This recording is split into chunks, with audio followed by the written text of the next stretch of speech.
Hey there, my name's Matthew Peterson. I'm a trainer at Pragmatic, where we do everything from on-demand learning, virtual trainings, private trainings, hackathons, virtual mentoring, and we cover the whole breadth of the Microsoft products. And for this week's video, I want to bring you something about Power BI.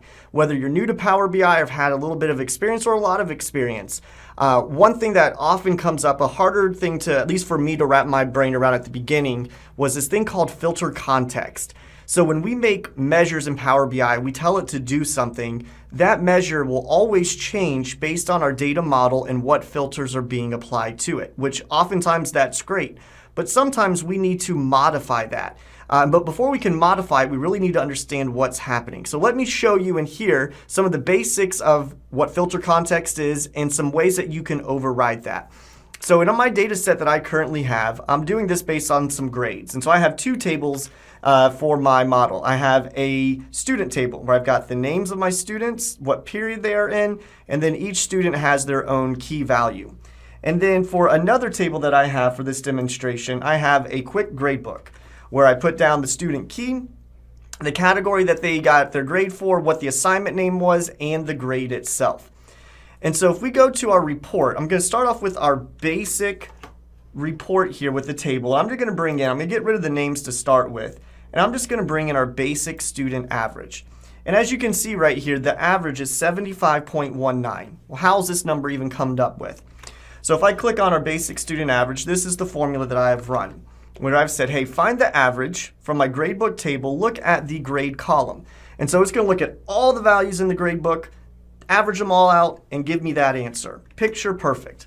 Well, now this number is about to change if I bring something else into the visualization, or if I even just do something from outside of the visual. So for example, if I were to click on period 1, this now changes to 74. Why in the world is that happening? Well, it's due to my data model. So let's come on over and take a look at the model. Between these two tables, I have gradebook and student. And my student and gradebook, they are related based on the student key. So what's happening when I click on that period in my slicer selection, the student table is going to reference that period, and then all the keys that are associated with that period number, those keys will then come and filter the gradebook table down, so only showing me those rows for that period, and then it finds the average. Another little bit easier way, let's talk about it this way. I have names of individual students in here, right? So let's go back to the report and let's bring in the names. So let me clear this out and let me bring in my student name into this visual. So here comes on name, and let me reorder this. And so if we take a look, let's take a look at John down here. John is currently at an 81 average. How did they know it was an 81 average? Well, if we go to the data view and I go to my student table, John's student key is 1. So because his student key is 1 and he's on the student table filters the gradebook table. So what's happening in the background is when this measure gets run for John, it's going to the gradebook table and it's only returning the rows that have a student key of 1. And then it's taking that column of values and finding the average. And that's how we're getting John's average. And then it does it for Beatrice, and then it does it for Jack and Jill and whoever is in here. So if I had 80 different names, this measure gets run 80 separate times with a new filter context applied to it, which is pretty great. However, sometimes we don't want that. Sometimes, for example, let's say I wanted to compare my students to the entire student population. Well, in order to do that, I need to return that 75.19 number every single time because that's the average of the entire table. But with regular filtering, every time a measure gets brought in, it's going to honor those filters. This is where calculate comes in.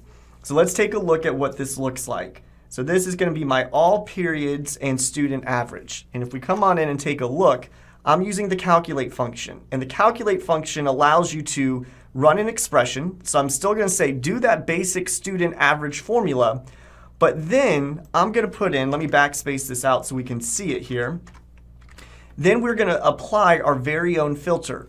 And the filter that I want is to say, hey, don't let the filtering happen. Let that whole gradebook table be as is. Don't let the student table ever come in and filter it down. And in fact, don't let anything filter down my gradebook table, even if it's coming from the gradebook table itself. So we're going to go with all, and we are going to bring in our gradebook table. We're going to say always return that. So let's see what the results are. So all period and students final average, bingo, 75.19. Well, what if I make a selection from that student table, period 1? 75.19. But notice the table visual still gets filtered down to only period 1 because these two values are still honoring that filter context. But this one is saying, nope, I'm always going to give you that. Well, what if I take something from the gradebook table itself, like the assignment category? So I'm going to select homework. Well, the students' homework averages are displaying, but this is still showing the final total average of all things within that gradebook table. So the all ignores all outside filters. Pretty nifty, pretty neat. Where would you use this? If you're doing things like grand percentages, percent of change, ratios, this is where this would come in handy to compare to that grand total. Well, what if we want to take this a little bit further? Let's say that I want to report on a measure and I want it to always give me the grand total of my averages, but I still want it to honor any filters that are coming from the student table. What does that mean? Let's see it in action here. So I'm going to clear out all of these filters and we're going to bring this in. So the class average broken down by period, filter, selection. And really this is going to honor anything from the student table. But instead of using an all, I used an all selected.